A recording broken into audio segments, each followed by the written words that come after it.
Hello, hello. Welcome, my beautiful listeners, to our YouTube channel, English Fluency, the podcast.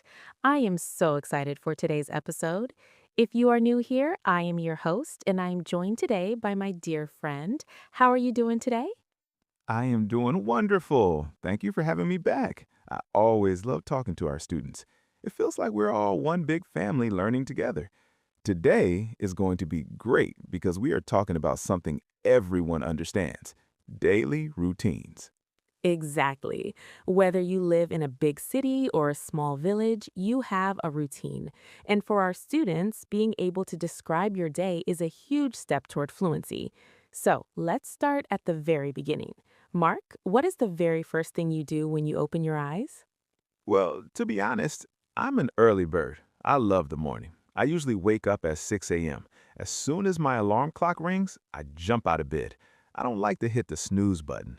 If I hit snooze, I feel lazy all day. Oh, I am the complete opposite. I am definitely a night owl. I love the night, but I truly struggle in the morning.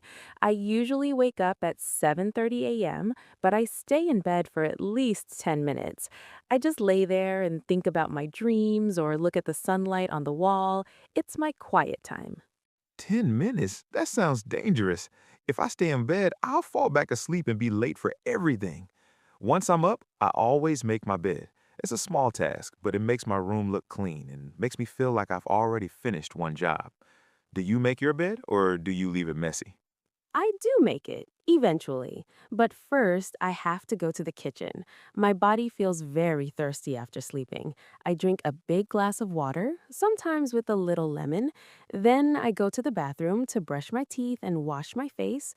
I use very cold water because it shocks my brain and tells me, okay, the day has started. Cold water is a smart trick. After I make my bed, I head to the kitchen too, but I'm looking for something else. I need coffee. I love the smell of fresh coffee beans.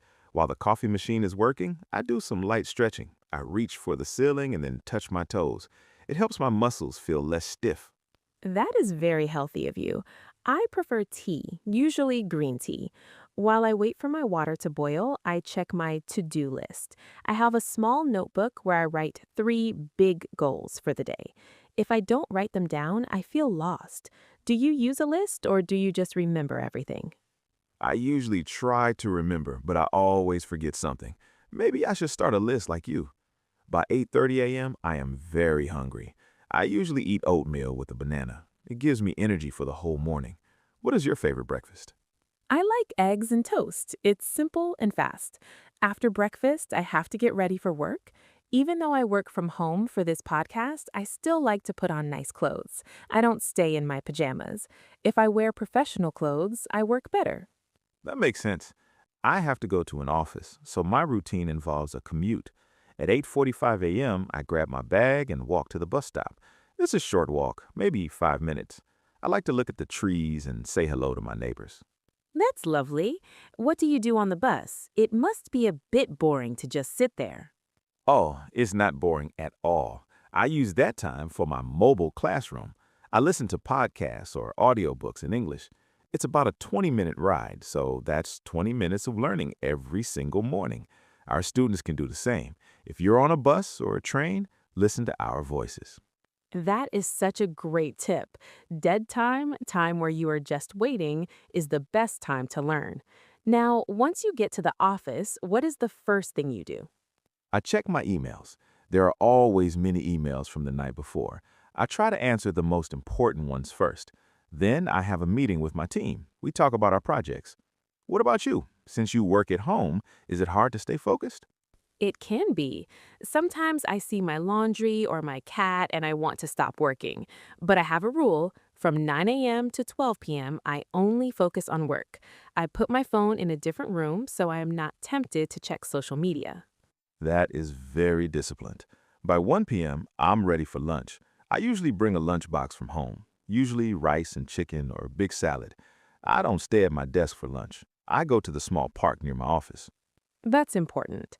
Fresh air is like medicine for the brain. I usually eat lunch at 1:30 p.m. I try to listen to some soft music while I eat. No muse, no work talk, just quiet.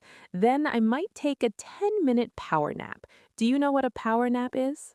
Is that a very short sleep? Yes, just 10 or 15 minutes. It's like hitting a reset button for your energy. When I wake up, I feel brand new and ready for the afternoon. I wish I could take a nap in the office. My boss would be very surprised to find me sleeping at my desk. In the afternoon, I usually have more meetings or I work on my computer.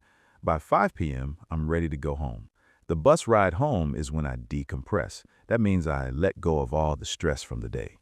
Decompress. That's a great word. I finish at 5 p.m. too. I close my laptop and I say out loud, work is finished. Then I change into my exercise clothes.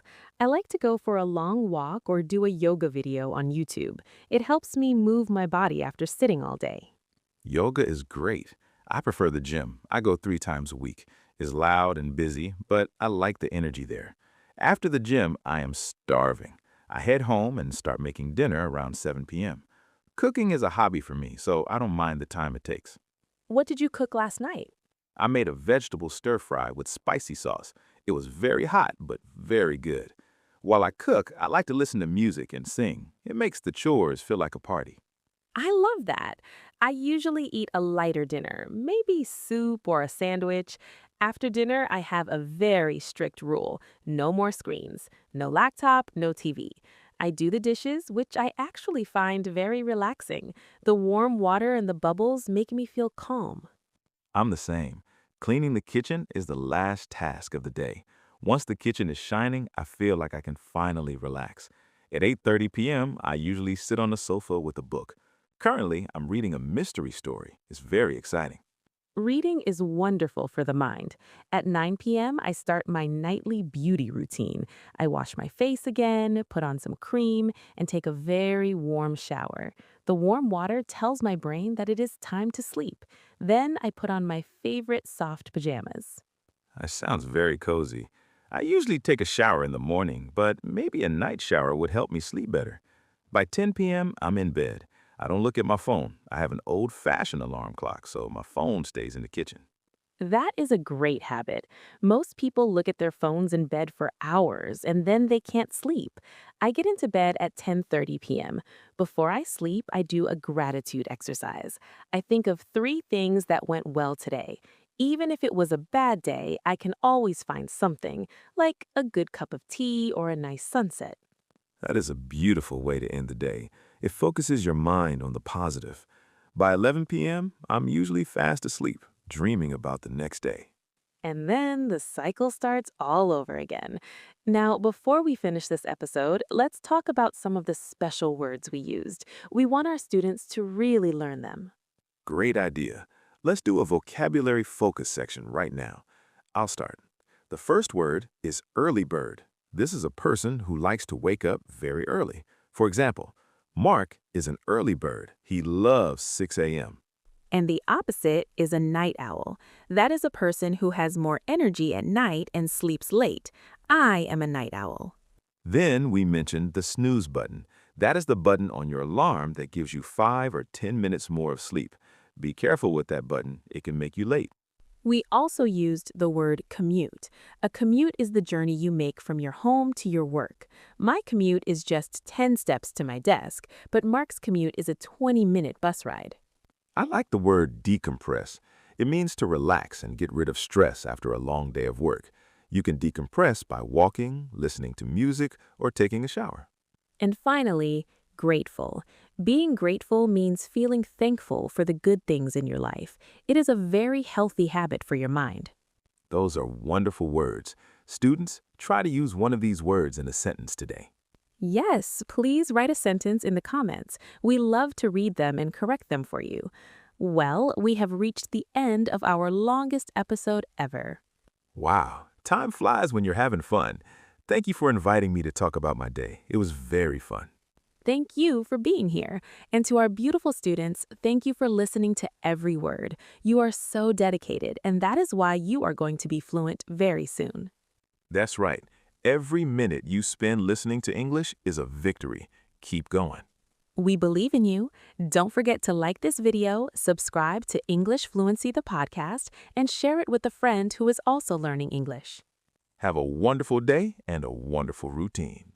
Goodbye, everyone. See you in the next episode.